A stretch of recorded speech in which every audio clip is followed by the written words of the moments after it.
A billionaire was standing in the middle of the largest toy store in Chicago when he suddenly froze. Right in front of him, a 6-year-old girl in worn-out clothes nervously placed a few crumpled bills on the counter and said, "Sir, I want to buy a dad." At first he thought it was nothing more than a child's innocent words. But when he heard the reason behind them, his heart completely shattered. And in that very moment the billionaire made a decision that would change his life forever. Before we continue, tell us what time it is and where you're watching from, subscribe and hype, because tomorrow I've got something extra special for you.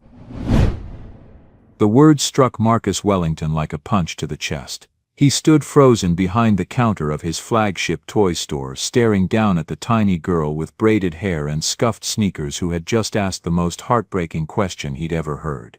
"Mister, I want to buy a daddy," the little girl repeated, her voice small but determined. She couldn't be more than 6 years old, her dark skin glowing under the store's bright lights, wearing a coat 2 sizes too small with buttons hanging by threads.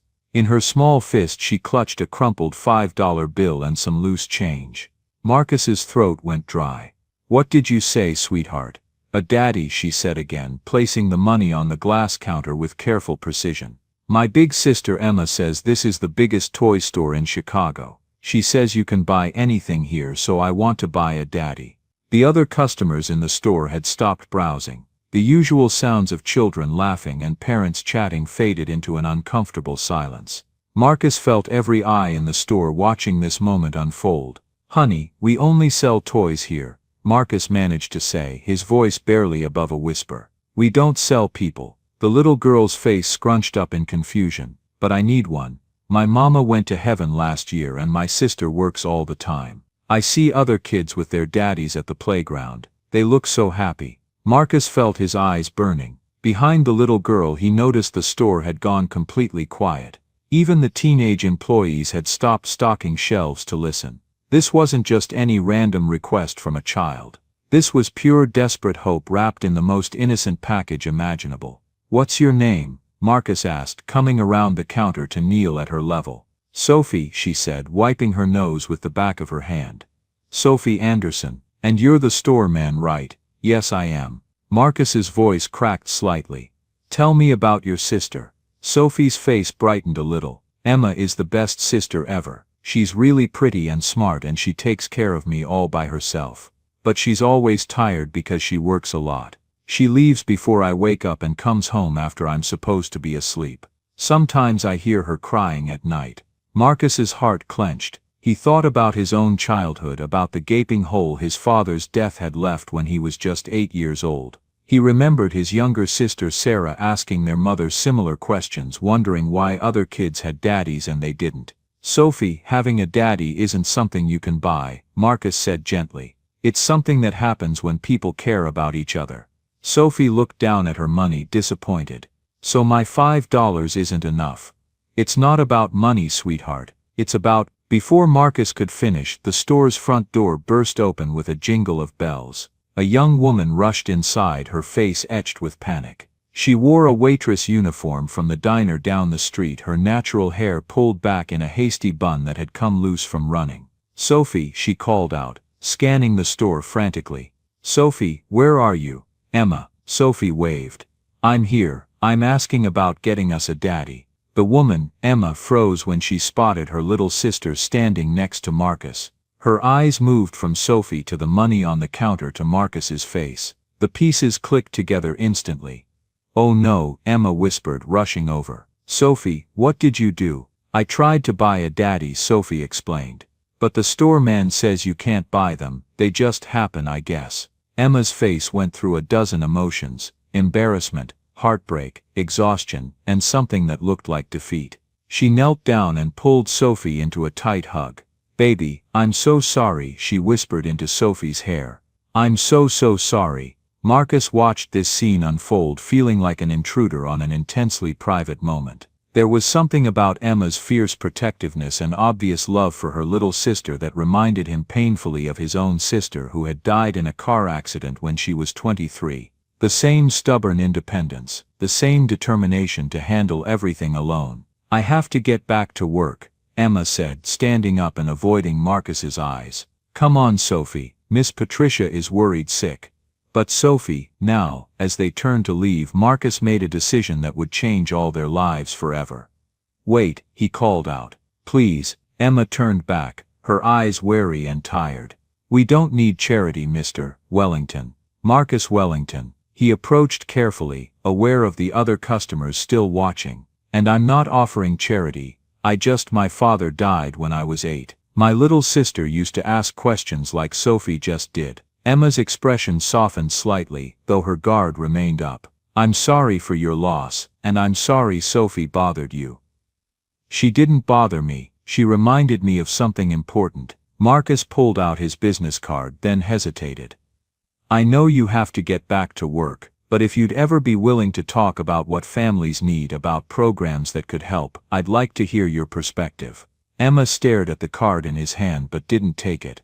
"Why?" "Because I've been running toy stores for 7 years and I just realized I don't understand the first thing about what kids actually need." Marcus's voice grew quieter. "And because Sophie reminds me of my sister, and I wish someone had helped us when we needed it most." Emma looked at him for a long moment, searching his face for the angle, the catch. Finally she took the card.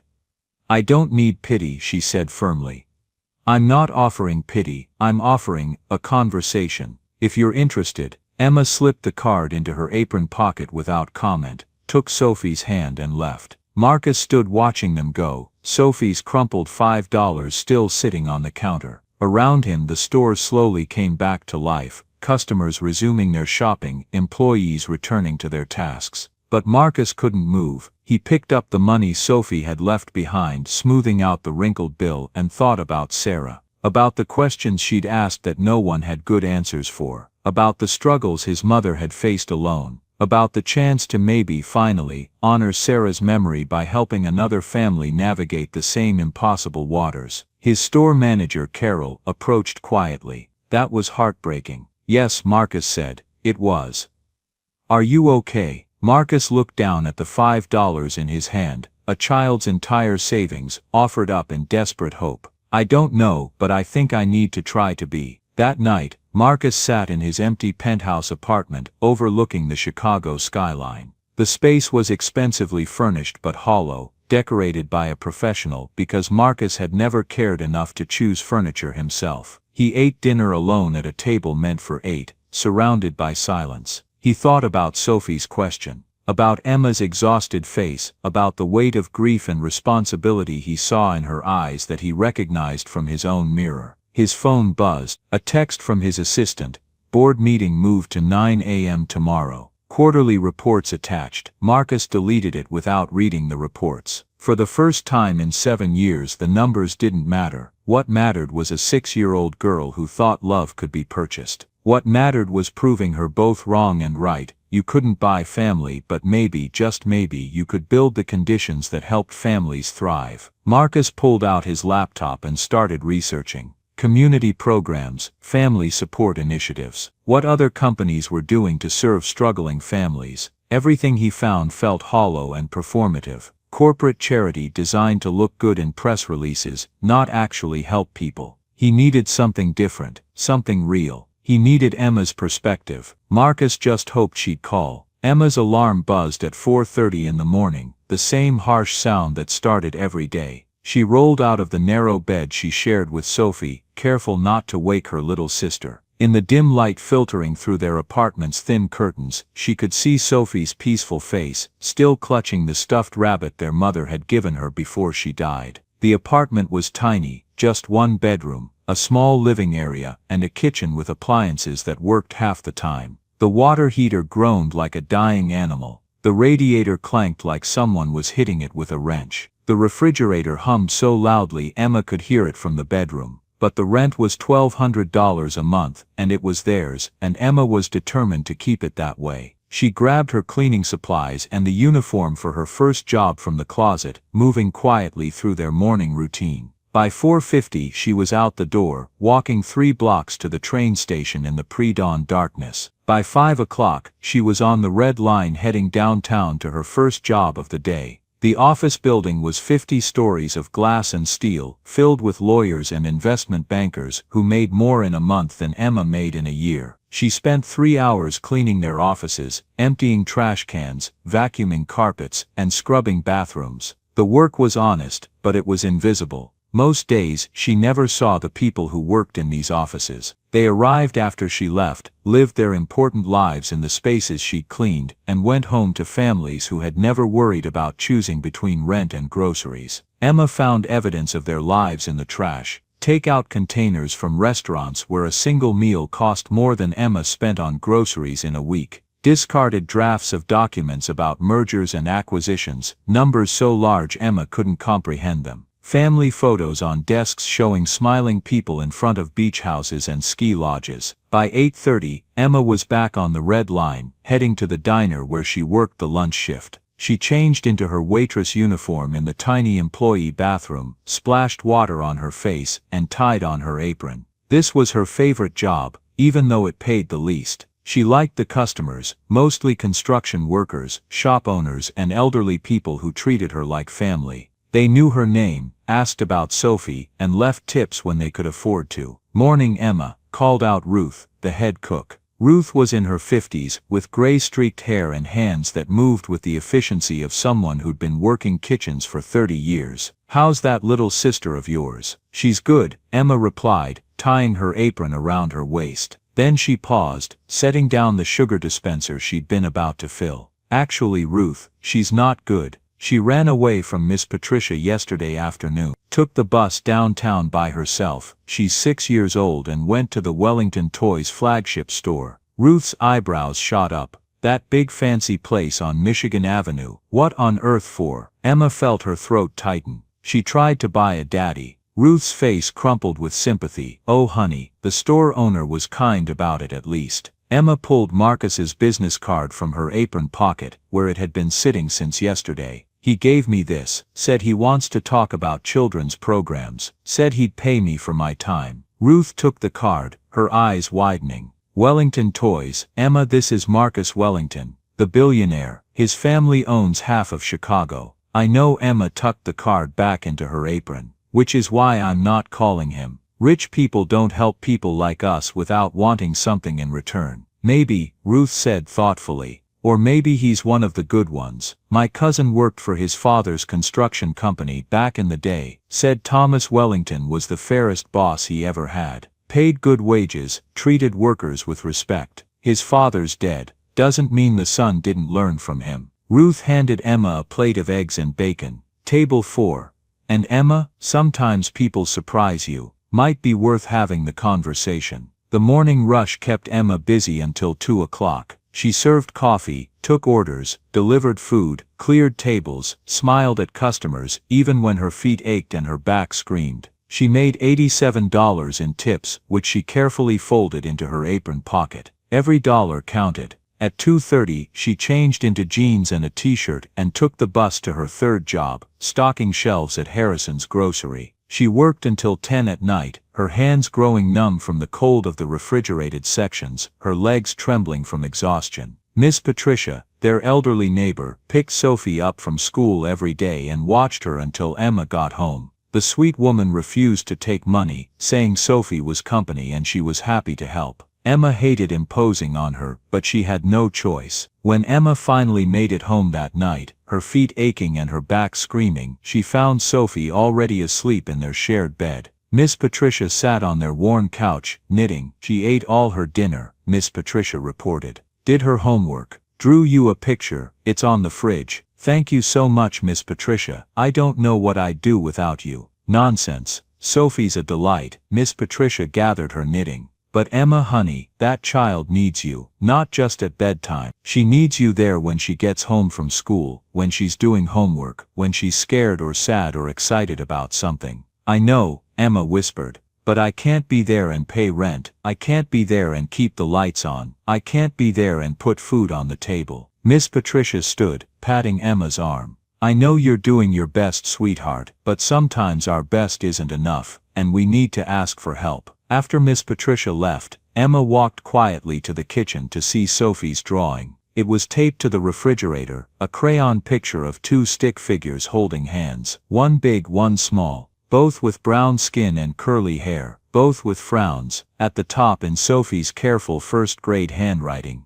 "Me and Emma, we are sad because we don't have a daddy." Emma sank into a chair at their small kitchen table and let herself cry. Quiet tears that she'd been holding back all day, all week, all year. She pulled out her calculator and the stack of bills that never seemed to get smaller. Rent, $1,200. Electric, $93. Gas, $47. Phone, $55. Groceries, roughly $400 a month if she was very careful. Transportation, $85. For monthly bus passes for her and Sophie. She made about $2,600 a month from all three jobs combined. After rent and utilities, she had about $900 left for everything else: food, clothes, school supplies, toothpaste, laundry detergent, the occasional emergency. There was no room for error, no room for Sophie to grow out of her shoes or need new winter coats, no room for Emma to get sick and miss work, no room for anything beyond basic survival. Emma looked at Marcus Wellington's card again, still sitting in her apron pocket. $100 for an hour of consultation, he'd said when he called that morning. She'd been so surprised to hear from him that she'd nearly dropped the phone. "I meant what I said." His voice had been kind but businesslike.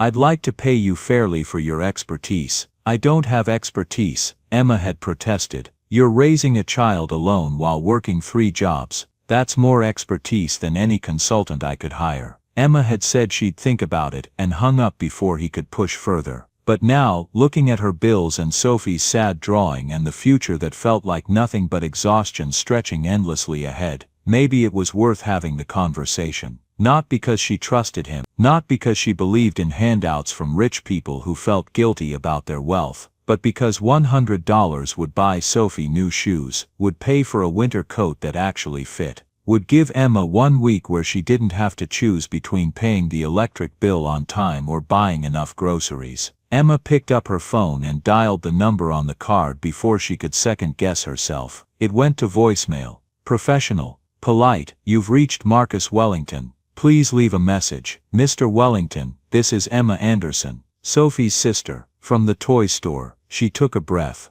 "You said you wanted to talk about what families need. I might have some thoughts about that. If the offer still stands, I'm available Thursday mornings. That's my day off from the cleaning service." She left her number and hung up before she could second-guess herself. Then she went to check on Sophie, who was sleeping peacefully, clutching her stuffed rabbit. Emma brushed a strand of hair from Sophie's forehead and whispered, "I'm trying, baby. I'm trying so hard." She just hoped it would be enough. The phone rang at 6:15 the next morning, while Emma was getting ready for her cleaning shift. "Miss Anderson, this is Marcus Wellington. I hope I'm not calling too early." "I'm already awake," Emma said, surprised he'd called back so quickly, surprised he'd called at all. "I'd like to meet with you if you're willing, to discuss your insights about what children and families need. Would you be available for coffee this Thursday at 10? There's a cafe near the store, Sullivan's on State Street." And I meant what I said about compensation. $100 for an hour of your time. Emma's pride wanted to say no, wanted to tell him she didn't need his money, or his pity. But her empty bank account and Sophie's 2 small shoes said something different. "This is professional, right? Not charity." "Completely professional," Marcus assured her. "I genuinely want to learn from your experience, and I believe in fair compensation for expertise. I don't have expertise in anything except surviving. That's exactly the expertise I need." His voice was earnest. "How about Thursday at 10? Emma thought about the $100, about Sophie's drawing on the refrigerator, about the possibility, however slim, that this conversation might lead to something that could help other families like hers. "Thursday at 10, she agreed. "But Mr. Wellington," "Marcus, please, Marcus, I need you to understand something. I'm not looking for handouts. If you're paying me, it's for actual work, for real insights, not because you feel sorry for us. I wouldn't have it any other way," Marcus said, and Emma could hear the smile in his voice. "See you Thursday, Emma." After they hung up, Emma stood in her tiny kitchen and let herself feel something she hadn't allowed in a long time. Not hope exactly. Hope was too dangerous,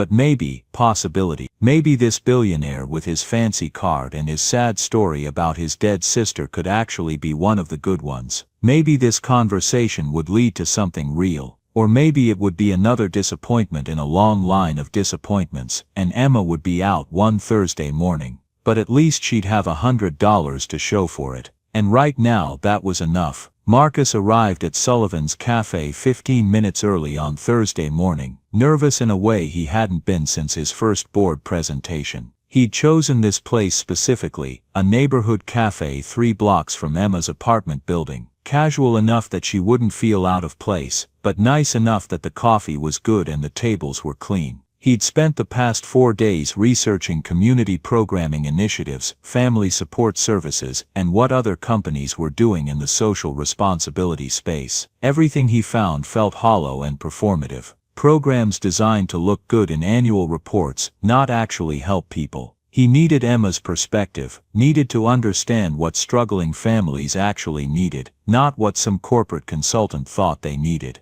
Marcus ordered coffee and claimed a table in the back corner, away from the morning rush. He pulled out his notebook and reviewed the questions he'd prepared, then put it away. This needed to be a conversation, not an interview. Emma arrived at exactly 10 o'clock, wearing jeans and a simple sweater that had been washed so many times the color had faded. Her natural hair was pulled back in a neat bun, and she looked exhausted but carried herself with quiet dignity. Marcus stood and waved. She approached slowly, like she might bolt at any moment. "Thank you for coming," Marcus said as she sat down. "Thank you for the opportunity," Emma replied formally. "Though I still don't understand what I could possibly tell you that you don't already know. You'd be surprised." Marcus signaled the waitress. "What would you like?" "Just coffee, black." Marcus ordered 2 coffees and a basket of pastries. When the waitress left, Emma looked at him directly. "Why am I here, really?" Marcus had prepared a professional speech about market research and community engagement,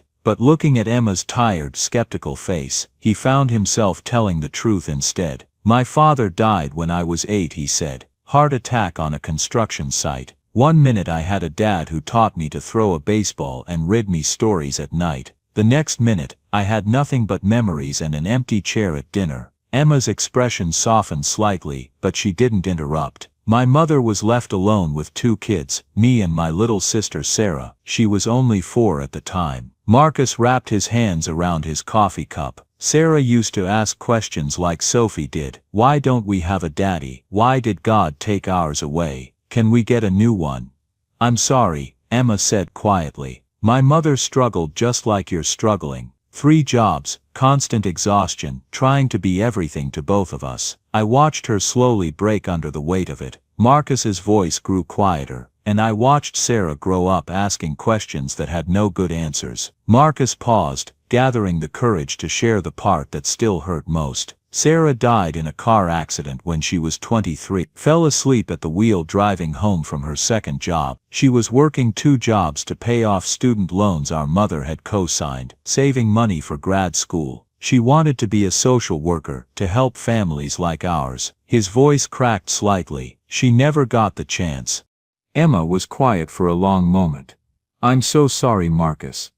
I can't imagine. When Sophie asked to buy a daddy, I saw Sarah in her. That same desperate hope, that same belief that there must be some way to fix what's broken." Marcus looked at Emma directly. "And when I saw you, exhausted, proud, carrying everything alone, I saw my mother. And I thought, what if someone had helped us back then? What if someone had created programs that supported families instead of judging them? What if Sarah hadn't felt like she had to work herself to death to prove she didn't need help?" Emma studied him carefully, searching for the lie or the angle. "So this is about guilt." "Partly," Marcus admitted. "But it's also about purpose. I've spent the past 10 years building a business empire, making money, expanding stores, creating shareholder value, and none of it means anything. But this creating programs that might help families like yours, like mine was, this could actually matter." The waitress brought their coffee and pastries. Emma wrapped her hands around her mug but didn't drink. "What exactly are you proposing?"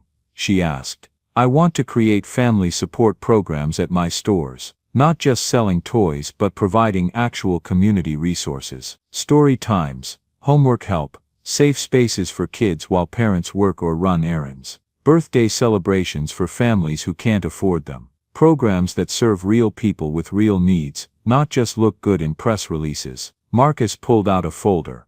But I don't know how to do it right. I need someone who understands what struggling families actually need. Someone who won't let me design programs that sound good on paper but don't actually help anyone. And you think that's me? I think you're exactly who I need. Marcus slid the folder across to her. I'd like to hire you as a consultant. A few hours a week to start. Help me develop programs that genuinely serve families. Fair compensation for fair work. $100 per hour for our weekly meetings, plus a stipend if you help with additional planning or research. Emma opened the folder with hesitant hands, flipping through articles about community programs, sketches of store layouts, preliminary budget proposals. The research was extensive. He'd clearly spent significant time on this. This is a lot of work, she said finally. It is, which is why I'm proposing to pay you fairly for helping me get it right. Marcus leaned back.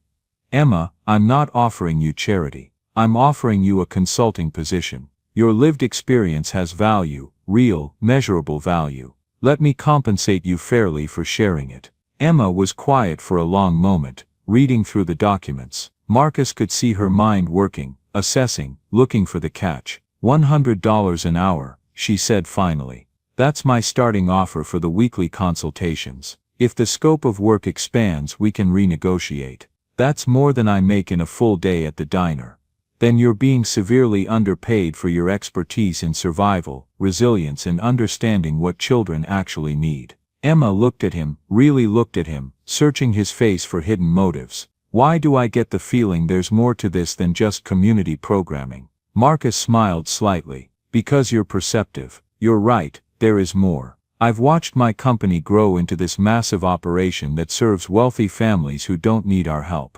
We sell $300 dollhouses to kids who have playrooms bigger than most apartments. We market premium toys to parents who buy whatever we tell them to buy. And every quarter our profits go up, and I feel more and more disconnected from why I started this business in the first place. Which was to bring joy to children, to create moments of happiness, to be part of families' good memories. Marcus's voice was earnest. But I've lost sight of that. I've built an empire that serves the wealthy and ignores everyone else. Sophie reminded me of what actually matters. Emma took a sip of her coffee, thinking, if I do this, and I'm not saying I will, I have conditions. Name them.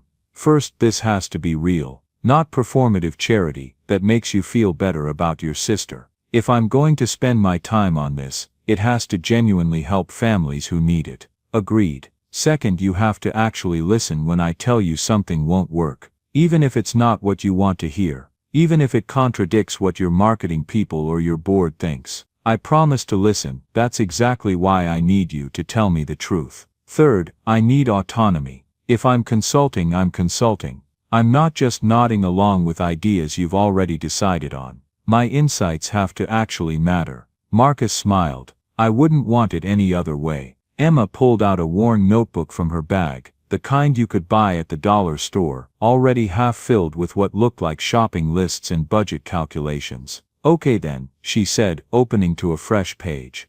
Let's start with what doesn't work. Free programs sound great in theory, but if they're only offered during work hours, working parents can't use them. You're just serving wealthy stay-at-home parents who don't actually need the help. Marcus pulled out his own notebook and started taking notes. They talked for 3 hours. Emma described the impossible logistics of her life, how even free programs were useless if they didn't accommodate her schedule, how Sophie needed consistency more than expensive toys, how birthday parties mattered because they were about belonging and celebration, not presents. She talked about the shame of poverty, how well-meaning charity often felt like judgment, how the hardest part of struggling wasn't the lack of money, but the constant invisible feeling of being overlooked and undervalued. Marcus listened and took notes, asking thoughtful questions, absorbing everything she said. He asked about timing. When could families actually attend programs? He asked about logistics. What kept her from accessing services that technically existed?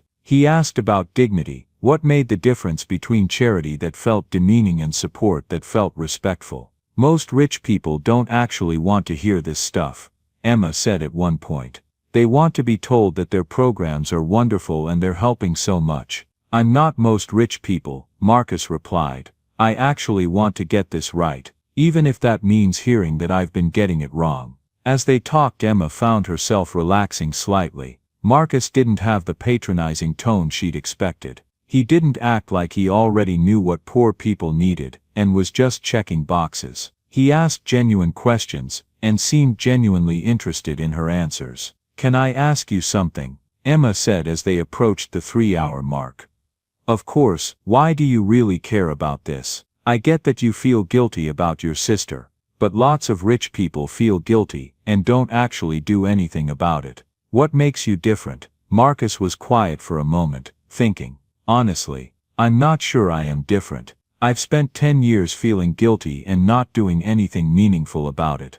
But when Sophie walked into my store and asked that question, something broke open inside me. I realized I'd been hiding behind work and wealth, pretending that success meant I'd moved past my grief. But I haven't, I've just been avoiding it. And you think helping struggling families will fix that? No. I think it might honor Sarah's memory in a way that matters. She wanted to spend her life helping people. I've spent mine making money. Maybe if I can build something she would have been proud of, something that helps kids like her and Sophie, maybe that's a kind of healing. Emma understood that. She thought about her mother, about the values Catherine Anderson had tried to instill despite their circumstances, about how Emma wanted to honor her memory by giving Sophie a better life. Okay, Emma said, I'll do it. Weekly consultations $100 per hour. But Marcus, if this becomes about making you feel better instead of actually helping families, I'm out. Deal, deal. Marcus smiled, relief evident on his face. Same time next week.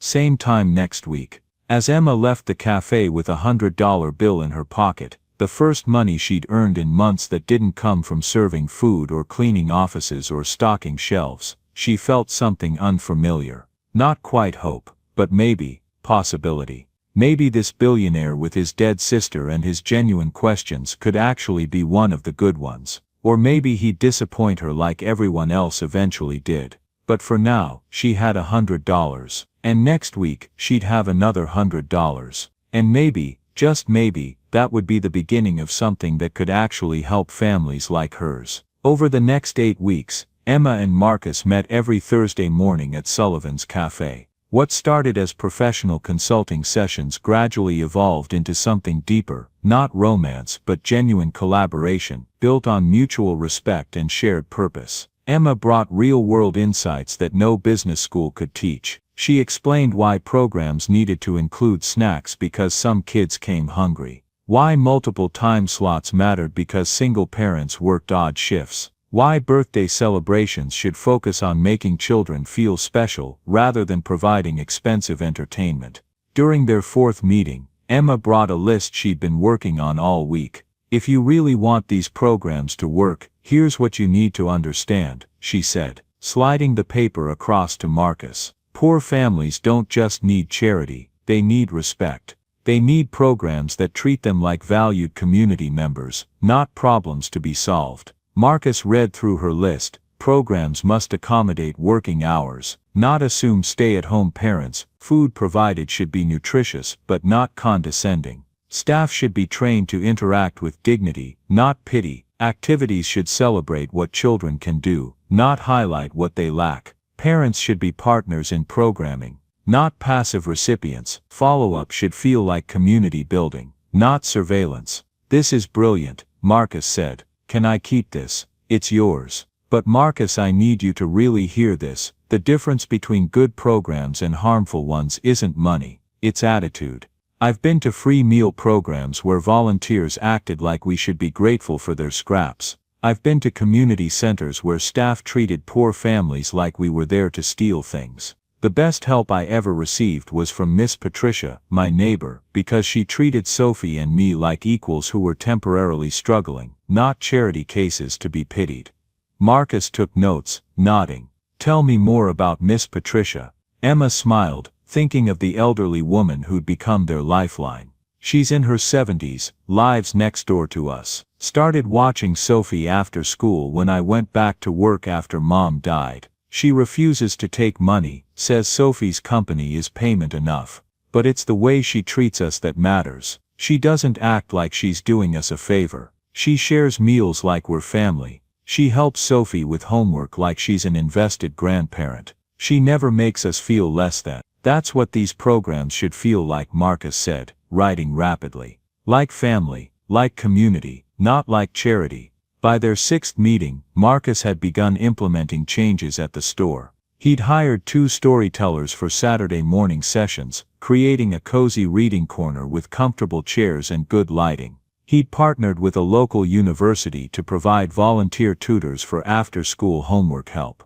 I need to introduce you to someone, Marcus said during their 7th meeting. My community outreach coordinator, Daniel Jones. He grew up in this neighborhood, knows the community inside and out. I think you two should collaborate on the programming details. Another consultant, Emma asked, slightly defensive. An employee, but someone who actually understands community work. His parents owned a restaurant 3 blocks from here, Jones's Garden. Daniel worked there all through school while getting his degree in non-profit management. He's genuine, Emma. Someone who gets it. The following Thursday, Marcus brought Daniel to their meeting. Daniel Jones was about Emma's age, maybe a year or 2 older, with an easy smile and warm demeanor. He wore khakis and a Wellington Toys polo shirt, but seemed comfortable and unpretentious. Emma, hi, I've heard so much about you, Daniel said, offering his hand. Marcus has been talking about your insights for weeks. The programming ideas you've developed are really impressive. Emma shook his hand cautiously. Thank you. Marcus mentioned you grew up in the neighborhood. 3 blocks from here, actually. My parents immigrated from Taiwan and opened a restaurant on Clark Street. I grew up bussing tables and doing homework in the back office. Daniel's smile was self-deprecating. So I know what it's like to be the kid whose family is always working, who doesn't quite fit in with the wealthy kids at school. Something in Emma relaxed. Your parents still have the restaurant. Daniel's expression dimmed. My mom does. My dad passed away 3 years ago, heart attack. Mom kept the restaurant going, and I help when I can, but it's been hard on her. I'm sorry, Emma said, and meant it. My mom died 14 months ago, cancer. That's incredibly hard. I'm sorry. Daniel's empathy seemed genuine, not performative. Are you raising Sophie on your own? Yeah, she's 6, 1st grade. She's amazing, but it's, Emma trailed off, not sure how to finish that sentence. Overwhelming, Daniel offered. Exhausting, terrifying, all of that. I get it. After my dad died, I watched my mom try to keep everything together while grieving. It nearly destroyed her. Daniel pulled out a folder, which is part of why I'm so excited about what you and Marcus are building. Programs like this could have really helped my family, could have given my mom support instead of just survival. They spent the next 2 hours going through programming details. Daniel had compiled data on neighborhood demographics, school schedules, existing community resources. He knew which schools had the highest free lunch participation, which neighborhoods had the least access to childcare, which families were most isolated. You've really done your homework, Emma observed. This is my community, Daniel said simply. I want to give back to the place that raised me. As the meeting wound down, Daniel asked, would you be willing to visit some of the local schools with me? Talk to principals and counselors about what families need.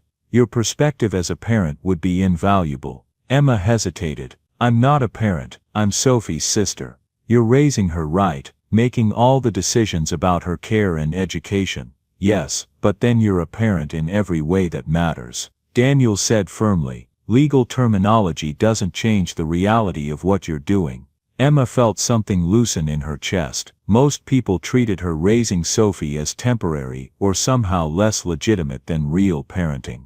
But Daniel just stated it as fact. Okay, she said, I can do school visits. When, over the next 3 weeks, Emma and Daniel visited 6 schools, 3 community centers, and 2 churches with family programs. Everywhere they went, Daniel introduced Emma as his colleague, treating her insights with respect and incorporating her feedback into plans. Emma found herself looking forward to these outings. Daniel was easy to talk to, never condescending, genuinely interested in understanding family needs. He shared stories about his own family struggles, making Emma feel less alone in her experiences. During a visit to Sophie's school, they met with the principal, Mrs. Rodriguez. Sophie Anderson. "Oh yes, I know Sophie," Mrs. Rodriguez said warmly. "Bright child, very creative, how can I help you?"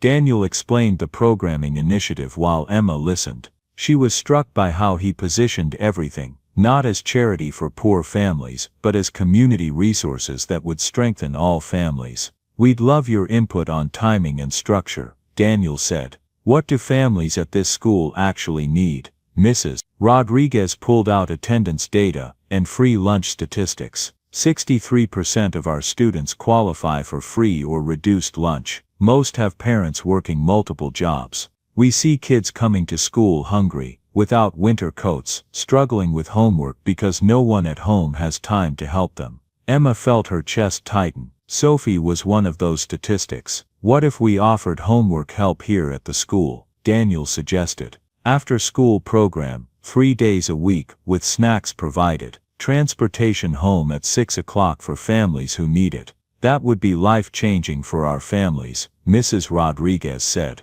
Walking back to the bus stop after the meeting, Daniel turned to Emma. "You okay? You got quiet in there." "Just thinking about how Sophie's one of those statistics. 63%, a number on a spreadsheet. She's not a statistic to you, and she's not a statistic to Mrs. Rodriguez, either. She's Sophie, a real kid with real needs." Daniel's voice was gentle. "That's why this work matters. Because behind every statistic is a child who deserves better." Emma blinked back unexpected tears. "Thank you for seeing that. Thank you for helping us build something that actually serves kids like Sophie." During their 10th Thursday meeting, Marcus made an unexpected proposal. "Emma, I've been thinking.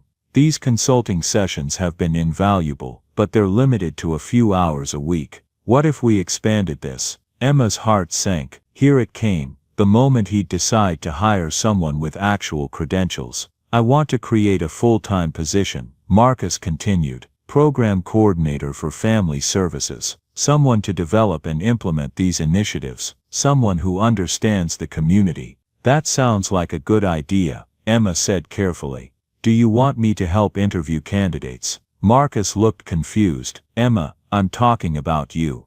"What? I want to hire you, full-time, to coordinate these programs." Emma stared at him. "Marcus, I don't have any qualifications for that kind of job. I never finished college. I have no experience in program coordination or, you have lived experience and genuine compassion. You've been essentially designing these programs for 2 months. Marcus pulled out a folder. "I've drawn up a job description and salary proposal. Take a look." Emma opened it with shaking hands. The job description was detailed and professional. The salary made her gasp. This is $45,000 a year. It's competitive for the position in the nonprofit sector. Plus full health benefits, paid time off, and flexible hours so you can be there for Sophie after school. $45,000. That was $13,000 more than she currently made working 3 jobs. With health insurance, with time to actually be present in Sophie's life. "Why me?" Emma whispered. "You could hire someone with a degree in social work or nonprofit management. Those people design programs they think should work." Marcus interrupted gently. "You design programs you know will work because you've lived them. That's more valuable than any degree. People will say you're just helping me, because you feel sorry for us. Let them say it. I know the truth. Daniel knows the truth. You know the truth." Marcus leaned forward. "Emma, this isn't charity. This is recognizing talent and expertise where it exists. You're qualified for this job. More qualified than anyone else I could find. The question is whether you're willing to take the risk." Emma looked down at the job description. Program coordinator for family services. Her name on the door, real work that mattered. "Can I think about it?" she asked, though her heart was already screaming yes. "Take all the time you need."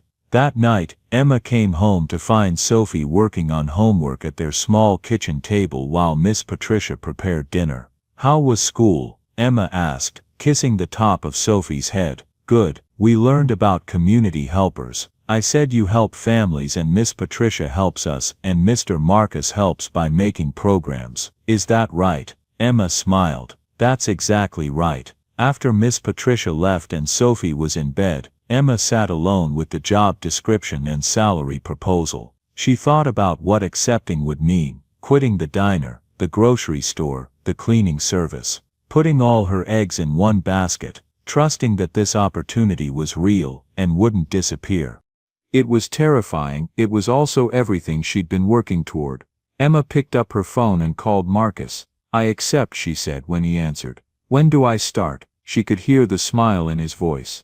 "How about Monday?" "Monday it is." After they hung up, Emma sat in her quiet apartment and let herself feel something she hadn't experienced in 14 months. Hope, real genuine hope that maybe, just maybe, life was about to get better. Emma's first official day as program coordinator began with Marcus giving her a tour of the space he'd allocated for the Family Services Initiative. It was far larger than she'd expected. An entire section of the store's second floor currently used for storage but filled with possibility. "I was thinking we could divide it into zones," Marcus said, gesturing as they walked. "A reading corner where it's quiet, a craft area near the windows, a homework help station with proper desks, maybe even a small kitchen space for cooking classes." Emma moved through the room slowly, already rearranging it in her mind. She pulled out the notebook she'd been carrying everywhere, its pages crowded with ideas. "We'll need good lighting in the homework area," she said, "and the craft space should be near a sink.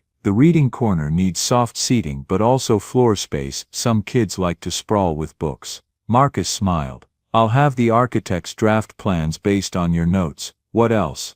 "A detailed budget, a hiring timeline and outreach materials so families actually know these programs exist." Emma replied, flipping pages. "I've been making lists." "I can tell," Marcus laughed. "Want to grab coffee and go through them?" They spent the morning in Marcus's office, a space that still made Emma uneasy with its sweeping city views and expensive furniture. But Marcus had a way of listening that made it feel less like a boss's office and more like a shared workspace. "What about long-term funding?" Emma asked as they reviewed numbers. "These programs don't generate profit. How do we keep them going?" "I set up a dedicated fund," Marcus said, $3 million, fully endowed. The interest will cover operating costs and I'm pursuing foundation partnerships for expansion." Emma stared at him. $3 million, I don't want you worrying about budgets instead of families, he said simply. "This work matters." "Thank you," Emma said quietly, "for trusting me. Thank you for showing me what's worth trusting." By early afternoon Marcus had to leave for a board meeting. "Explore the building," he told her. "Get a feel for how everything flows. Daniel's around if you have questions. His office is upstairs." Emma took him up on that. She wanted to understand how the family programs would fit into the larger rhythm of the store. She was studying foot traffic on the second floor when she rounded a corner and nearly collided with someone. "Whoa, are you okay?" Strong hands steadied her. Emma looked up into warm brown eyes and an easy smile. "I'm fine, sorry," she said. "I was distracted thinking about furniture placement." Daniel Jones laughed softly. "That's how I know you're serious about this." "First day going okay." "It's overwhelming," Emma admitted. "In a good way, but still overwhelming." "Coffee," Daniel offered. "I can give you a quick crash course on how things run around here." She hesitated, then nodded. "Okay." 15 minutes, they rode down to the cafe on the first floor. As they waited in line, Daniel asked about her morning. "The space is incredible," Emma said. "I keep imagining what it could become and getting excited and terrified." "That feeling doesn't go away," Daniel said. "Marcus gives people big responsibilities and then actually trusts them. It's rare." "How long have you worked here?" 2 years. "I came from a community center on the south side." Marcus visited, asked a million questions and offered me a job because he wanted someone who understood real community work. "Do you miss it?" "Sometimes, but here I can help more families. Bigger reach, better resources." He glanced at her. "What about you? What do you miss from your old jobs?" Emma thought for a moment. "The diner, the regulars, people knowing my name, but I don't miss the exhaustion. or barely seeing Sophie. "Sophie's your sister, right?" Emma felt herself tense, then relax when she heard his tone, curious, not judgmental. "Yeah, she's 6. I've been raising her since our mom died." "That's a lot to carry," Daniel said gently. "Grief and parenting at the same time. Most people don't really understand that," Emma said. "They either treat me like a hero or like I'm not a real parent." "You are," Daniel said simply, "and from what Marcus has told me, you understand kids better than most professionals." They found a small table near the window. The conversation flowed easily about families, neighborhoods, the kinds of programs they wanted to build. Daniel told stories about growing up in his parents' restaurant, about helping after school and learning to talk to strangers before he was tall enough to reach the counter. Emma laughed more than she had in weeks. "I should get back," she said, eventually checking her watch. "I want to start drafting job descriptions." "I can help with that," Daniel offered. "I've hired program staff before." "That would be great," Emma said, surprised by how comfortable she felt. They rode the elevator back up together. As they stepped out onto her floor, Daniel hesitated. "Once you're settled," he said, "maybe we could grab lunch sometime, talk more about partnerships. I know a few organizations we should connect with." "I'd like that," Emma replied, and realized she truly meant it. As Daniel walked away, Emma stood for a moment in the quiet hallway, her notebook pressed to her chest. For the first time since her mother died, she didn't feel like she was just surviving. She was building something.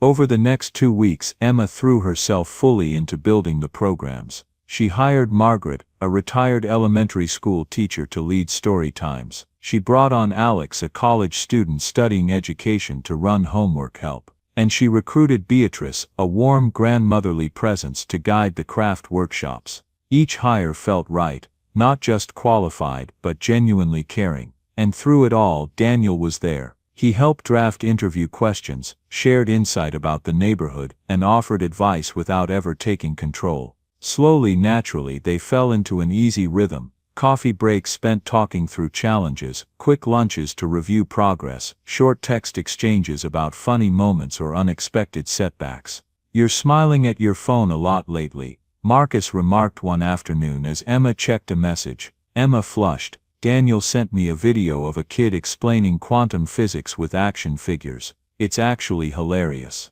Marcus smiled but didn't tease. "How's staff training going?" "Great. Everyone's excited about the launch next week." Emma hesitated. "Marcus, can I ask you something?" "Of course. Why did you hire Daniel?" Marcus leaned back thoughtfully. His credentials were solid, but more than that, he grew up here. He understands this community from the inside. He's lived through loss, watched his family struggle to survive. He doesn't see this as charity, he sees it as community. Emma nodded slowly. "That makes sense. He treats families like equals." "That's why I hired him," Marcus said gently. "And why I hired you." Emma felt warmth rise to her cheeks. "We're just colleagues." "I didn't say otherwise," Marcus replied, smiling faintly. That evening, Emma picked Sophie up from the after-school program at the store, one of the quiet blessings of her new job. As they walked home, her phone buzzed. "Found a great community garden we could partner with. Want to check it out Saturday morning? I'll bring coffee." Daniel. Emma paused. Saturdays were usually just for Sophie, but the partnership mattered, and Daniel's message felt considerate, not demanding. "Sophia and I would love to," she typed back. "What time?" When Sophie glanced up from her coloring book, Emma explained. "Daniel wants to show us a community garden." Sophie's face brightened. "Mr. Daniel, I like him. He helped me with math and didn't make me feel dumb." "That's important," Emma said softly. "He's your friend, right?" "Yes." Emma smiled. "He is." "Good," Sophie said matter-of-factly. "You should have friends. You're always working or taking care of me. You should have fun too." The quiet wisdom in her sister's words made Emma's chest ache. That night, after Sophie was asleep, Emma lay awake thinking about how much her life had changed. New work, new purpose, and an unexpected friendship that felt steady and safe. She wasn't looking for romance. She didn't know if she was ready for that. But friendship, real friendship, built on shared values and mutual respect, felt possible. And maybe, just maybe, that was exactly what she needed. Saturday morning arrived bright and cold. Emma bundled Sophie into her too small winter coat, another item on the list of things to replace now that money wasn't quite so desperately tight, and they took the bus to the address Daniel had provided. The community garden was a revelation. 3 city lots transformed into growing spaces, with raised beds for vegetables, a small greenhouse, and a children's area with painted rocks and garden gnomes. Daniel was waiting by the entrance, holding a carrier with 3 coffee cups and a bag from the bakery. "Good morning," he called out. "I brought coffee for you, Emma, and hot chocolate for Sophie, plus muffins." Sophie's face lit up. "Chocolate chip, is there any other kind?" Daniel handed her the bag. "Why don't you pick one while your sister and I talk to the garden coordinator?" They spent an hour touring the facility, meeting with the director, discussing partnership possibilities. The garden offered educational programs, volunteer opportunities, fresh produce for families in need, all run with dignity and respect for the community. "This is exactly the kind of partnership we should build," Emma said as they walked back toward the entrance. "They're serving real needs without making people feel like charity cases." "I thought you'd appreciate that," Daniel said. Then to Sophie, "Want to see the kids' garden before we go?" Sophie nodded enthusiastically. As they walked toward the children's area, she slipped her hand into Daniel's like it was the most natural thing in the world. Emma felt something catch in her chest. Sophie had been so starved for male attention, for father figures, that she attached quickly to any kind man who paid attention to her. It was sweet and heartbreaking at the same time. Daniel didn't seem bothered. He walked at Sophie's pace, answering her questions about the plants, pointing out interesting insects. "Mr. Daniel," Sophie asked as they examined a tomato plant, "do you have kids?" "Nope, just me." "Do you want kids someday?" "Sophie," Emma started, embarrassed. "It's okay," Daniel said easily. "Yeah, Sophie, I do want kids someday. When I find the right person to have them with." "You should marry Emma," Sophie announced with the blunt honesty of 6-year-olds. "Then you could be my daddy, and we could all live together, and Emma wouldn't cry at night anymore." Emma felt her face burn.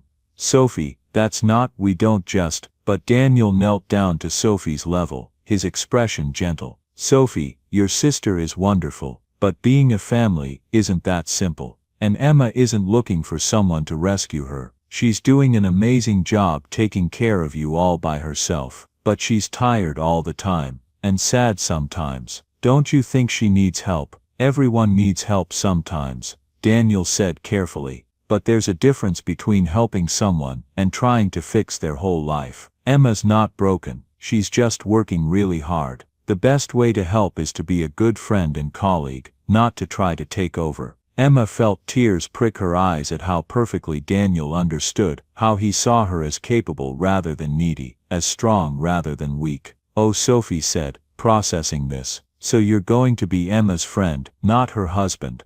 "Right now I'm happy being her friend. That's a pretty important job too." Sophie seemed to accept this. She went back to examining plants while Emma and Daniel stood a few feet away. "I'm sorry," Emma whispered. She's been fixated on the idea of getting a daddy ever since. Well, ever since she tried to buy one at the store. "Don't apologize. It's natural for her to want a complete family." Daniel's voice was warm. "And for what it's worth, you're doing an incredible job with her. She's smart, kind, well-adjusted. That doesn't happen by accident." "Thank you," Emma managed. They walked back to the bus stop together, Sophie skipping ahead. As they waited for Emma's bus, Daniel said, "Hey, I meant what I said to Sophie. I like being your friend, and I don't want you to feel weird about it, or worry that I have ulterior motives. I enjoy spending time with you, both of you. That's all." "I enjoy it too," Emma admitted. "It's been a long time since I had adult friendships that weren't about work or obligation." "Then let's keep doing this.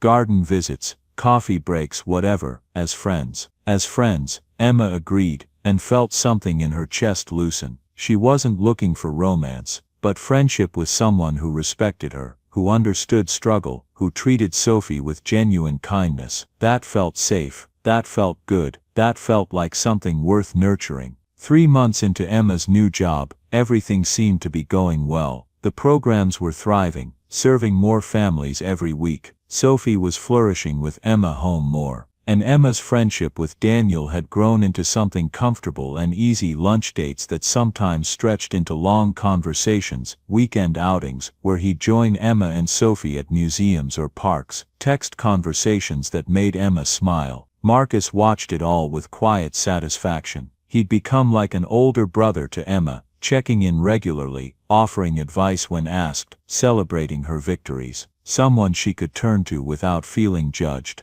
Then on a Tuesday afternoon in late November, Sophie's appendicitis struck without warning. Emma was at the store, training new volunteers for the holiday programming, when her phone rang. Sophie's school. The nurse's voice was calm but urgent. "Miss Anderson, Sophie's been complaining of severe stomach pain. It came on suddenly during recess. We've called an ambulance. They're taking her to Children's Memorial Hospital." The world tilted. Emma's hands went numb. "I'm coming, tell her I'm coming." Emma grabbed her purse and ran for the elevator, her heart pounding so hard she thought she might be sick. The elevator seemed to take forever. She jabbed the button repeatedly, uselessly. When the doors finally opened on the first floor, she nearly collided with Daniel in the lobby. "Emma, what's wrong?" "Sophie, hospital, ambulance, I have to." She couldn't finish the sentence, couldn't breathe. "I'll drive you," Daniel said immediately, his hand steadying her elbow. "Come on." Marcus appeared from the direction of his office. "What happened?"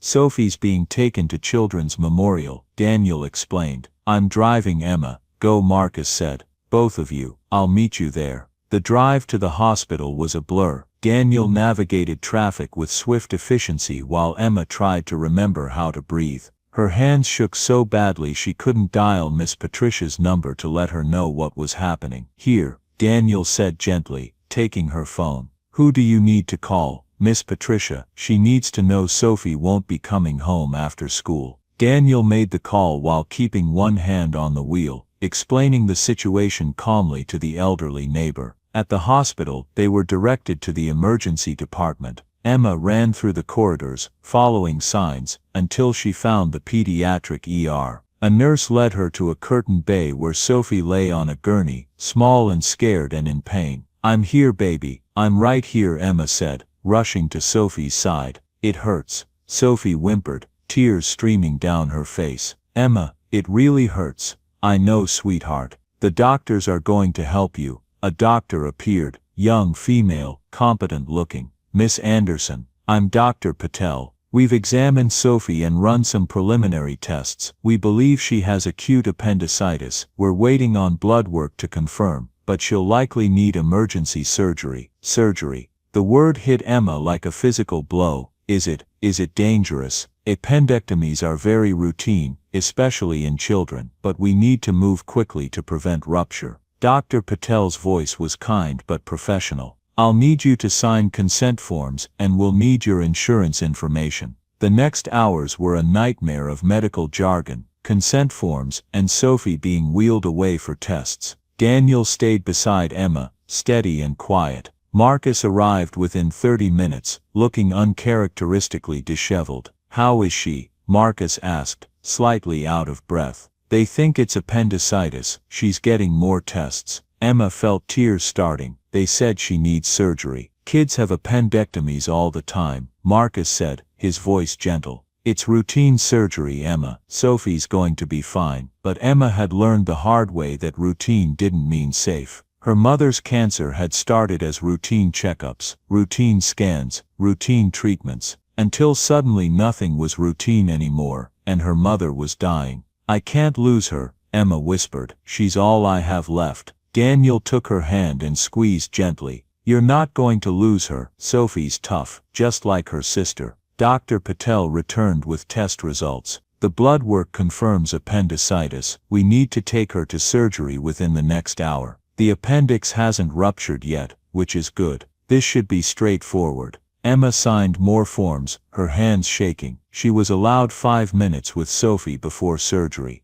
"Emma, I'm scared," Sophie said, her voice small. "I know, baby, but the doctors are really good, and this surgery will make the pain go away." Emma smoothed Sophie's hair back from her forehead. "I'll be right here waiting for you. The second you wake up I'll be here. Promise?" "I promise." They wheeled Sophie away. Emma watched her disappear through double doors and felt like her heart was being ripped from her chest. Marcus guided Emma to the surgical waiting room. Daniel went to find coffee and food. Emma sat in an uncomfortable plastic chair and tried not to fall apart. "Talk to me," Marcus said quietly. "Tell me what you're thinking." "I'm thinking about how my mom promised she'd beat cancer. Promised she'd be there for Sophie's first day of school, for her graduation, for her wedding. And then she died anyway. Promises don't mean anything when life decides to take people away. Emma, Sophie is 6 years old. She's already lost her mother. She can't lose. I can't."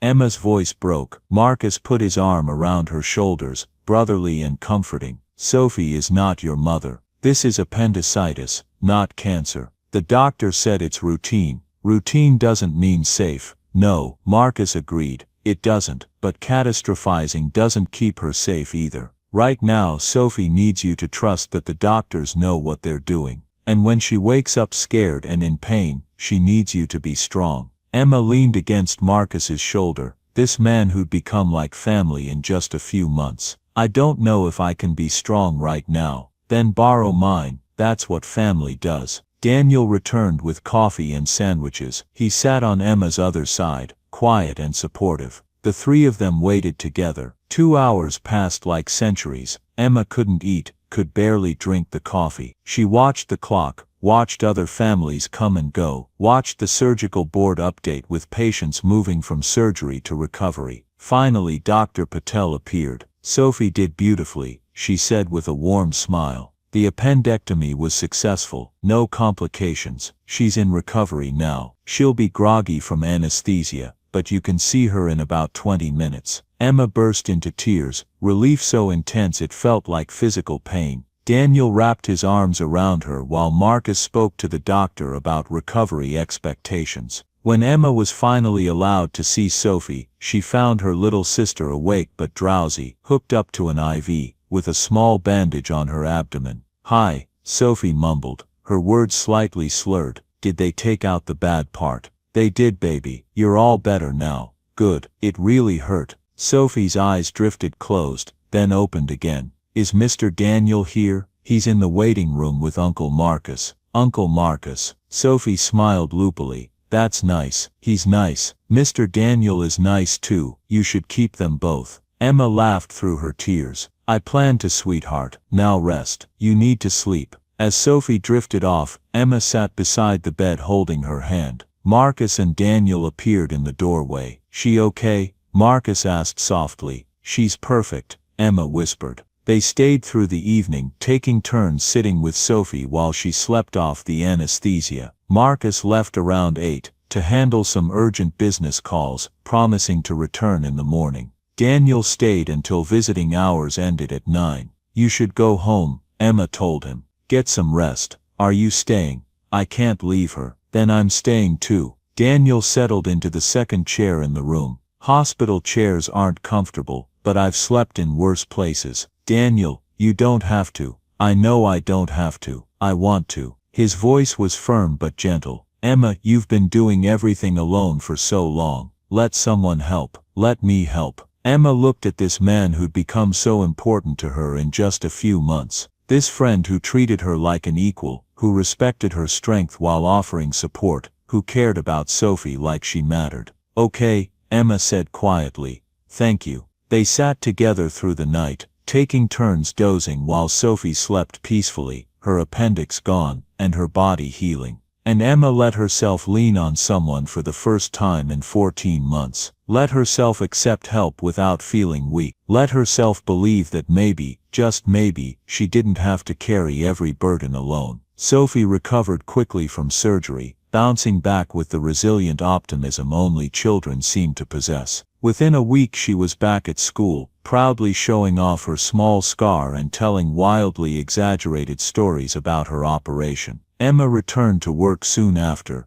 deeply grateful for the flexible schedule Marcus insisted on giving her. He'd called it family medical leave, even though Emma protested that she'd only been gone a week. "Your family," Marcus had said simply. "This is what family does." The words stayed with her long after she returned to her desk. Daniel had been just as steady, covering meetings, sending check-in texts, making sure she ate lunch. Their friendship, tested by the hospital crisis, had deepened into something solid and quietly reassuring. For the first time in over a year, Emma allowed herself to believe life might finally be leveling out. Then the hospital bill arrived. It came on a Thursday morning in late December, sealed inside a thick envelope. Emma opened it at the kitchen table, while Sophie ate cereal, expecting something manageable, maybe a few $1,000s. She stared at the number, reading it again and again. $28,417. Insurance had covered most of it, but her share, the deductible, co-pays, ambulance, and an out-of-network anesthesiologist, came to $12,812. $12,000. Emma sat frozen, the paper trembling in her hands. She had just over $3,000 in savings, 3 months of careful progress, that vanished instantly in her mind. Nearly $10,000 remained, money she simply didn't have. She could set up a payment plan, stretch it over years, but even the minimum payments would erase the fragile financial stability she'd worked so hard to build. "Emma, what's wrong?" Sophie asked. "Nothing, baby," Emma said quickly, forcing a smile. "Just mail." After dropping Sophie at school, Emma went to work and tried to drown herself in tasks, holiday planning, schedules, emails, anything to keep her from thinking about the number burning a hole in her pocket. Daniel found her at lunch, staring at her screen. "You okay?" he asked. Emma hesitated, then exhaled. Sophie's hospital bill came. "After insurance, I owe almost $13,000. Daniel's face fell. "That's a lot." "It's impossible," Emma said quietly. "I finally thought we were getting ahead. Could you set up a payment plan?" "Yes, but it means starting over, every dollar spoken for before I even earn it." Daniel paused. "Have you thought about asking Marcus for help, even in advance?" Something hardened inside Emma. "No." "Emma, he'd want to help. That's exactly why I can't ask." Her voice sharpened. "The moment I do, I stop being a respected colleague and become a charity case. The poor single mother he rescued. I don't think he sees you that way." "Everyone does eventually," Emma said. "I work too hard to prove I belong here. One request for money undoes that."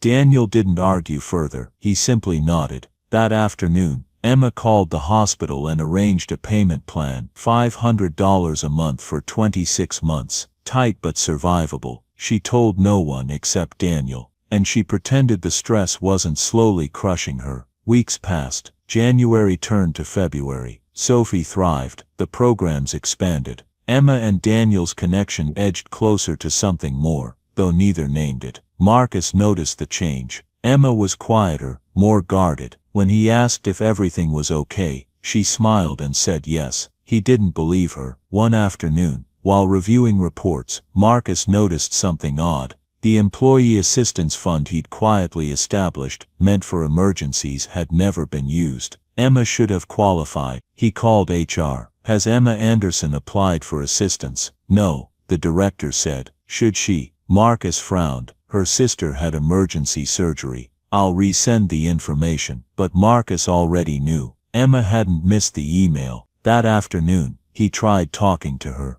"How are Sophie's medical bills being handled?" he asked gently. "They're handled," Emma replied quickly. "You know we have a fund for situations like this." "I appreciate that, Marcus, but I'm managing." "You don't have to manage alone." "I am," she said softly, but firmly. Marcus let it drop, though unease settled deep in his chest. After she left, he sat alone, thinking about his mother refusing help after his father died, about Sarah working herself into exhaustion rather than accept support, about how pride, so often mistaken for strength, had nearly destroyed the people he loved, and he wondered how much Emma was carrying alone, and how long she could keep standing before it broke her too.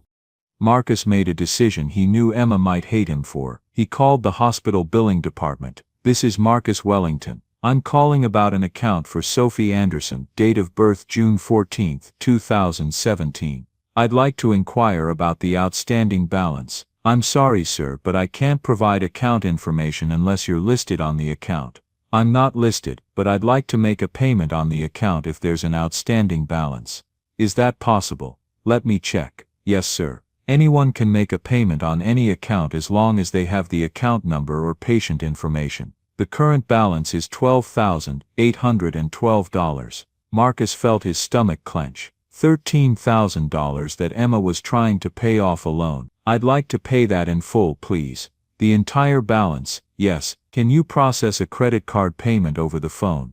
10 minutes later, Sophie Anderson's hospital bill was paid in full. Marcus hung up feeling both relieved and guilty. He'd helped, truly helped, but he'd also crossed a line. He'd made a decision about Emma's life without consulting her, without asking what she wanted or needed. He told himself it was the right thing to do, that she'd understand eventually, that once the stress was gone, she'd see his intentions were good. But deep down he knew he'd made a terrible mistake. 2 weeks later, Emma was reviewing her personal finances when something caught her eye. Her hospital payment plan showed a credit, a payment she hadn't made. Her hands began to shake as she called the hospital. I'm calling about my payment plan for Sophie Anderson, she said carefully. There's a credit on my account I don't recognize. Keys clicked on the other end of the line. Yes, ma'am. The remaining balance was paid in full on February 4th by a Marcus Wellington. Emma's vision blurred. He paid it.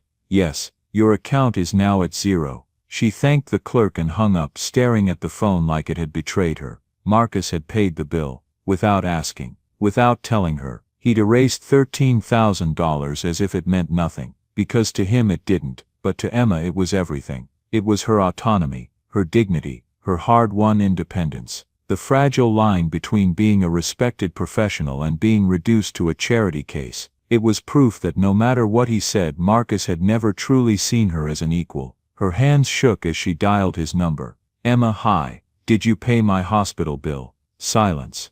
Marcus. Answer me. Yes, he said quietly. I did. Emma felt like the air had been knocked from her lungs. How did you even get access to my account? I called the hospital billing department. They said anyone could make a payment, so you decided to pay $13,000 without asking me, without giving me any choice. Her voice rose despite herself. You took that decision away from me. I didn't want you to struggle. That wasn't your choice to make. Emma was pacing her office now, her door shut tight. By doing this you treated me like someone who can't manage her own life. Like a child. That's not what I meant. Then what did you mean? She demanded. Explain how paying my bills without permission isn't treating me like I'm incapable. Marcus was quiet for a long moment. When he spoke his voice was strained. I saw you struggling. I had the means to fix it. I wanted to take that burden away. You wanted to be the hero, Emma said coldly. You wanted to save me just like you couldn't save Sarah. But I'm not her, and I don't need saving. I never said you did. You didn't have to. Your actions said it for you. Her voice trembled. You see someone broken that money can fix. That's not fair, isn't it? Emma asked softly. Do you see me as your equal, or as someone who needs your help? The pause before he answered told her everything. I see you as extraordinary, Marcus said finally, strong and capable. But I also see someone who's been carrying too much alone, someone who deserves support. And there it is, Emma whispered. Something inside her finally cracked. You see someone who needs saving. Emma, please, I'll pay you back, she said flatly. Every dollar. It might take years, but I will. I don't want your money. This isn't about what you want. It's about my dignity. She took a shaky breath. I can't work for you anymore, Marcus. Not when you see me as a project instead of a professional. You're not a project. Then why did you do this? She asked. Why make decisions about my family without me? He had no answer. I'll send my resignation this afternoon, Emma said. I'll give 2 weeks to transition the programs. After that, I'm done. Please don't quit, Marcus said urgently.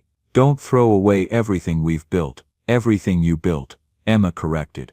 Exhausted now. With your money in your building under your control. I was fooling myself thinking I was a partner. That's not true. Who owns the space? Who controls the funding? She asked quietly. I was never your equal, Marcus. I was your employee, and employees can be helped, managed or overridden. I never wanted to control you. But you did, Emma said.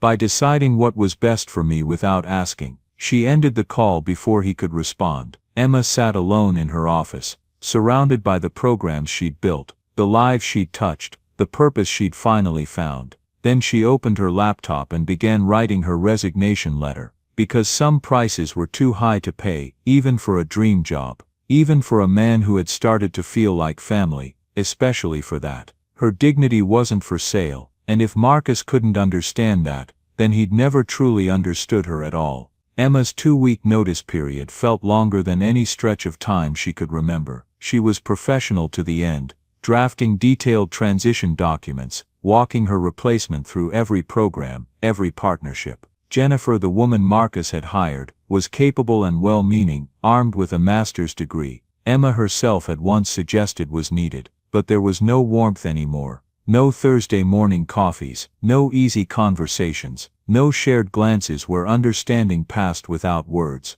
Emma had rebuilt her walls, and this time she'd built them higher than ever. Daniel tried to help. He listened, he reasoned, he hoped. He crossed a line, Emma told him one afternoon, over lunch. He made decisions about my life without asking me. I can't work for someone who does that. He made a mistake, Daniel said gently. One that came from caring, not control. The road to hell is paved with good intentions, Emma replied. Daniel sighed. What will you do next? I've applied to a few places, a community center, a family services non-profit. They pay a lot less, I know, but my dignity stays intact. On her last day, Marcus asked to speak with her privately. I'm not changing my mind, Emma said as she sat across from him in his office. I know, Marcus said quietly. He looked older, worn in a way she hadn't noticed before. I just need you to understand something. When I paid the hospital bill, I wasn't trying to control you.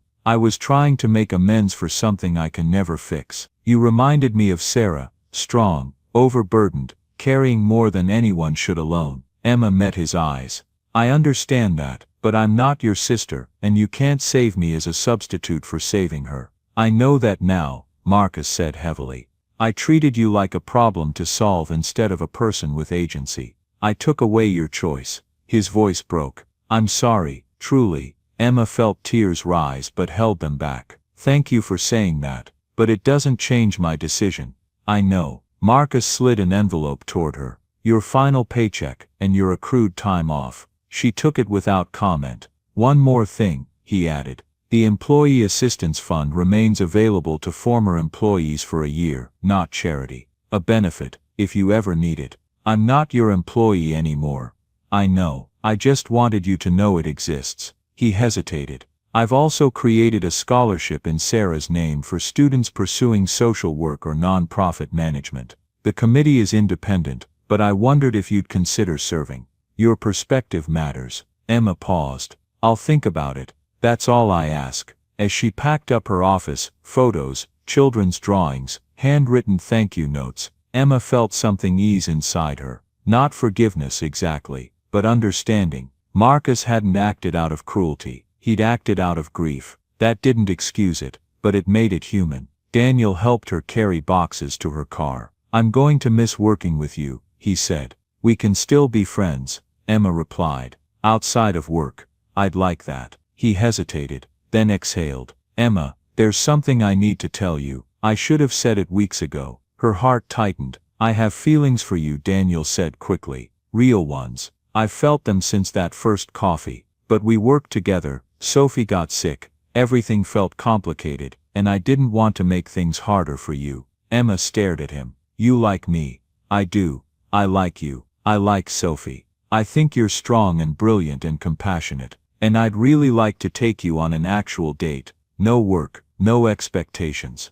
Just, Emma felt warmth bloom where there had been nothing but exhaustion for weeks. My life is messy, she said honestly. I'm unemployed, I have a kid to raise, and I owe money to a man I'm not speaking to. I don't care, Daniel said softly. I care about you. We can go slow as you need. Emma thought about the way he'd shown up, steadily, quietly, without trying to fix her. About how he treated Sophie with genuine respect. About how he never made her feel small. Okay, she said. Yes.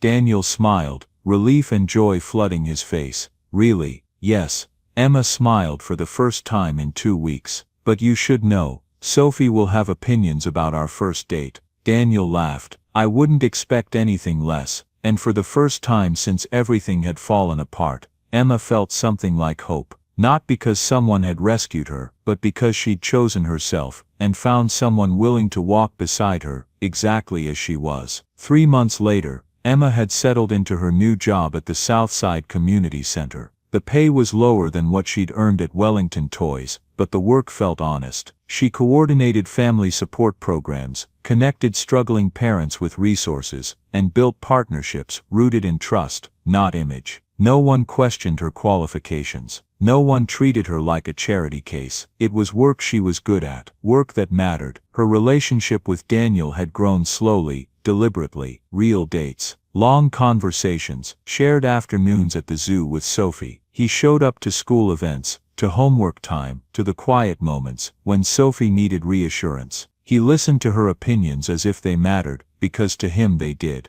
Emma was starting to believe she could have both. A life built on purpose, and one built on love. Then Marcus called. She almost didn't answer. "Hello, Emma, it's Marcus. I know you don't want to hear from me, but I need your help. Not for me, for the families." Her chest tightened. "What happened?" "The board wants to shut down the family programs. They say there's no return on investment. Jennifer's competent, but she doesn't have your ability to explain why this work matters. They won't listen to me, but they might listen to you." Emma closed her eyes, thinking of the families who relied on those programs. The kids who'd finally found safe spaces. The parents who'd stopped feeling so alone. "What are you asking?" "An emergency board meeting. Speak to them. Make the case. I know this doesn't fix what happened between us, but the families need you." "I'll do it," Emma said, "but not for you. For them. I understand." The meeting was set for the following Tuesday. Emma spent the weekend preparing stories, data, outcomes that numbers alone couldn't capture. Daniel helped her rehearse, holding her hand when her nerves spiked. "Just tell the truth," he said. That's always been enough. The boardroom felt just as imposing as she remembered. 12 people sat around a polished table, measuring her before she spoke. "I'm here for the families," Emma began. "Not as an employee, not as a favor to Mr. Wellington." She told them about Maria, a single mother whose son's grades had improved through homework help. About an elderly grandfather who found community at Saturday story times. About a little girl who'd had her first ever birthday party because someone thought she mattered. "These programs aren't about profit," Emma said steadily. "They're about dignity, about community, about children growing up, knowing they're valued." Robert Lopez scoffed. "We're not a charity. These programs cost money and generate none. What's the cost of not having them?" Emma shot back. "When families struggle alone, when kids feel invisible, you have the resources to make a difference, and you're choosing not to because it doesn't generate revenue." Margaret leaned forward. "We answer to shareholders." "Then let me make it sustainable," Emma said suddenly. The room went quiet. "Give me 3 months. I'll restructure the programs, sliding scale fees, partnerships, grants. If I can't make them break even, shut them down. But give the families 3 more months." Margaret studied her. "Are you asking to return?" "No," Emma said firmly. "I'll consult, with clear authority, full autonomy, no interference." Marcus met her gaze. "You'll have it." The vote passed, narrowly. Emma had 3 months. 3 months to save what she'd built on her terms this time. With autonomy, with respect. Even if it meant working with Marcus again, because some things were worth fighting for, and these families were worth everything. Emma spent the first week of her 3-month deadline barely coming up for air. By day she worked out of the Southside Community Center, meeting with families, listening carefully to what helped and what failed, noting every gap the system left behind.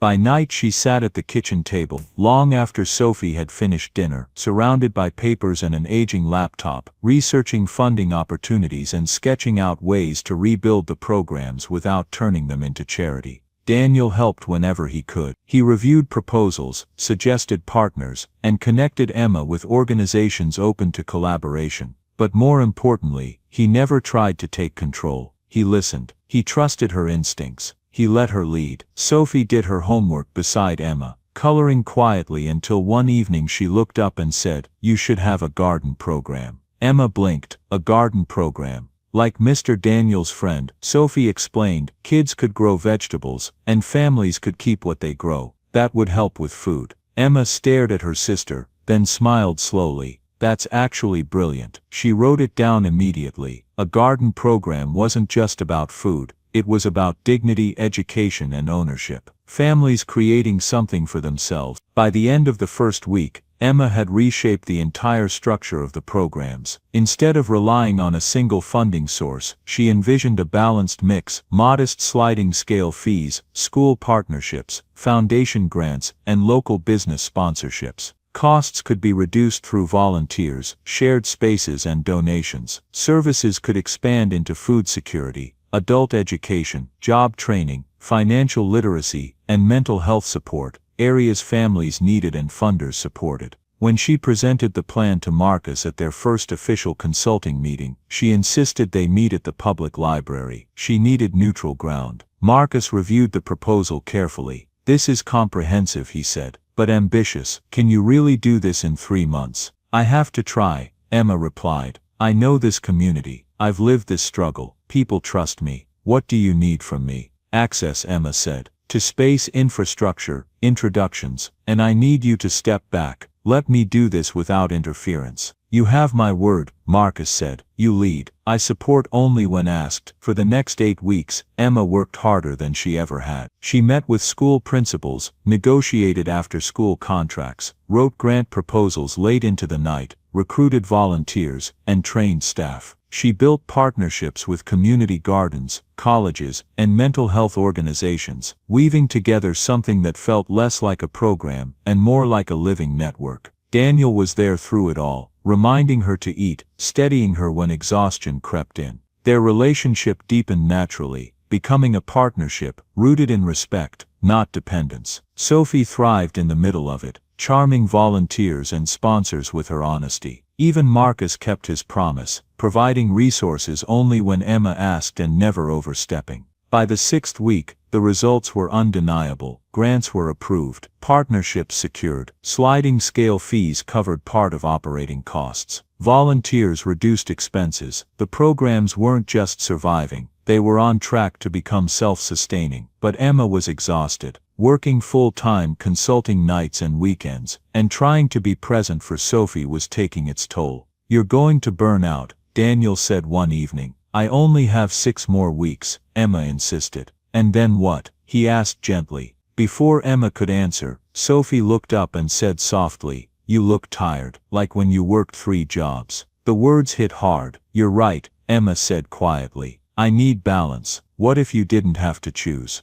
Daniel asked. Before she could respond, Marcus appeared. "We've been talking," Daniel said. Marcus sat down, nervous. "Watching you work, you're doing exactly what your mother wanted. Helping families with dignity, while building systems that last. What if this became an independent foundation?" he continued. "Named after your mother. You and Daniel as co-directors, full autonomy. I'd be a donor, not a decision maker." Emma's breath caught. "A foundation." "Yes," Marcus said, "because real help isn't about control, it's about trust." Emma asked for time. After Marcus left, Daniel took her hand. "I'd want to do this with you, as equals." Before Emma could answer, Sophie grinned. "He means he wants to marry you." Daniel laughed, then knelt. "Emma Anderson, will you be my partner, in work, in family, in life?" Emma didn't hesitate. "Yes." For the first time in 18 months, she believed in happy endings, not because she was rescued, but because she'd built a life worth sharing. 6 months later, Emma stood in the community center that now housed the Katherine Anderson Foundation. It had launched just 3 months earlier, and was already thriving. She wore a simple cream-colored dress. In 2 hours, she would be married right here. Marcus appeared in the doorway. "Can we talk?" He handed her an envelope. Inside was the final balance of Sophie's hospital bill. Emma inhaled, then nodded. Accepting help with grace wasn't weakness, it was growth. "Thank you," she said, "for learning how to help without control." The wedding was small and perfect. Sophie served as maid of honor, correcting the minister twice, and cheering louder than anyone. Marcus walked Emma down the aisle, not as a savior, but as family.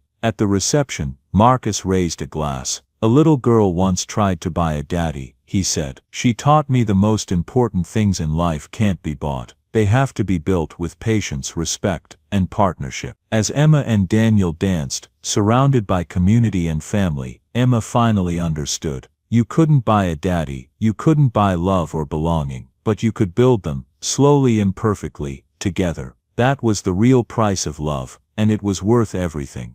Join us to share meaningful stories by hitting the like and subscribe buttons. Don't forget to turn on the notification bell to start your day with profound lessons and heartfelt empathy.